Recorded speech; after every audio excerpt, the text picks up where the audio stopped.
অসমত অসমীয়াৰ অস্তিত্ব ক্ৰমান্বয়ে শেষ হ'বলৈ গৈ আছে। সিদিনা কাৰ্বি আংলঙত যিটো ঘটনা ঘটিল, এইখিনি বহিৰাগতই যেতিয়া কাৰ্বি মানুহক আহি ক'লেহি এই খিলঞ্জীয়া থলগিৰি মানুহখিনিক যে গো বেক টু চাইনা, তেতিয়া সমগ্ৰ অসমৰ জনসাধাৰণ আমি নিমাতে থাকিলোঁ।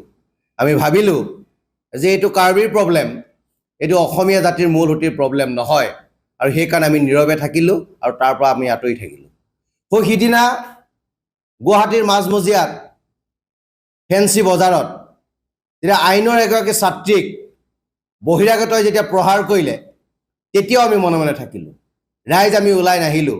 আমি ভাবিলোঁ এগৰাকী ছাত্ৰীক কোনোবাই আক্ৰমণ কৰিছে, মোৰতো ছোৱালীজনী ঠিকেই আছে, মই কিয় তালৈ যাব লাগে। পল্টন বজাৰত থলগিৰি এজন যুৱকক যেতিয়া প্ৰাণে মৰাৰ অপচেষ্টা কৰিলে, তেতিয়াও আমি মনে মনে থাকিলোঁ।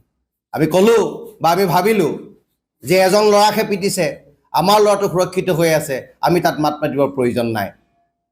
ফটাহীল আমবাৰীত স্কুটিত অহা দুগৰাকী ছাত্ৰীক যেতিয়া অশালীন ব্যৱহাৰ কৰা হ'ল, তেতিয়া অসমীয়াই মনে মনে থাকিলোঁ। তেতিয়া ভাবিলোঁ যে ৰাতি কি কাৰণে ছোৱালীকেইজনী ওলাই যাব লাগে, ছোৱালীকেইজনীৰহে দুখ। সেই বুলি ভাবি অসমীয়াই নিজৰ যিটো কামৰ পৰা আমি আঁতৰত থাকিলোঁ। আৰু আজি গুৱাহাটীৰ আৰ্য নগৰত যিটো ঘটনা সংঘটিত হ'ল, হালৈ উপাধিৰ এজনী ব্যক্তিক গোলাগুলকৈ পিটা হ'ল, ৰাজপথত পেলাই তেখেতক চোঁচৰাই নিয়া হ'ল, আৰু তাৰপিছত আজি অসমীয়াই আমি মনে মনে বহি আছোঁ। আৰু এইটো জাতিটোৰ কাৰণে আটাইতকৈ দুৰ্ভাগ্যজনক ঘটনা।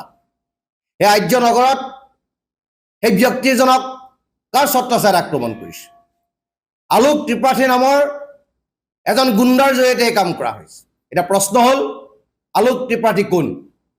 আলোক ত্ৰিপাঠী হৈছে সদৌ অসম কাবাডী সন্থাৰ সাধাৰণ সম্পাদক। আলোক ত্ৰিপাঠী হৈছে ভাৰতীয় জনতা যুৱ মৰ্চাৰ সহকাৰী কোষাধ্যক্ষ। আলোক ত্ৰিপাঠী হৈছে মধ্য গুৱাহাটীৰ MLA, যাক লৈ সৰ্বত্ৰ চৰ্চা হৈছিল, সেই MLA জনৰ বৰঘৰৰ মানুহ। এতিয়া আমাৰ প্ৰশ্ন যে আলোক ত্ৰিপাঠীৰ নেতৃত্বত অসমীয়াক পিতা হ'ল, গৌবেক বুলি ক'ব পৰা হ'ল, গতিকে সেই আলোক ত্ৰিপাঠীৰ ক্ষেত্ৰত এইখন খিলঞ্জীয়া চৰকাৰে কি ব্যৱস্থা গ্ৰহণ কৰিব? অসমৰ মাননীয় মুখ্যমন্ত্ৰী ডাঙৰীয়াই এই ক্ষেত্ৰত কি ব্যৱস্থা গ্ৰহণ কৰিব? আলোক ত্ৰিপাঠীক সদৌ অসম কাবাডী সন্থাৰ পৰা বহিষ্কাৰ কৰিব? ভাৰতীয় জনতা যুৱ মৰ্চাৰ সহকাৰী কোষাধ্যক্ষ পদৰ পৰা তেখেতক বৰ্খাস্ত কৰিব? নে বিজয় গুপ্তাৰ বৰঘৰৰ মানুহ হোৱাৰ কাৰণে বিজেপি চৰকাৰে তেখেতক ৰক্ষণাবেক্ষণ দিব? এইটো আমাৰ কাৰণে ডাঙৰ প্ৰশ্ন।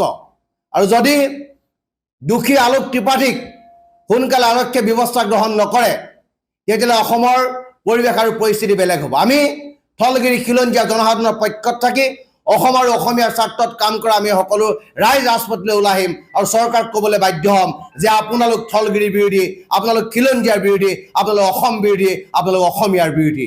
আৰু আলোক ত্ৰিপাঠীক অতি সোনকালে যেতিয়ালৈকে গ্ৰেপ্তাৰ নহ'ব, তেতিয়ালৈকে আমাৰ দাবী পৰা আমি কেতিয়াও বিচলিত নহ'ম, আৰু আমি ৰাজপথৰ আন্দোলন কৰিবলৈ কেতিয়াও কুণ্ঠাবোধ নকৰিম।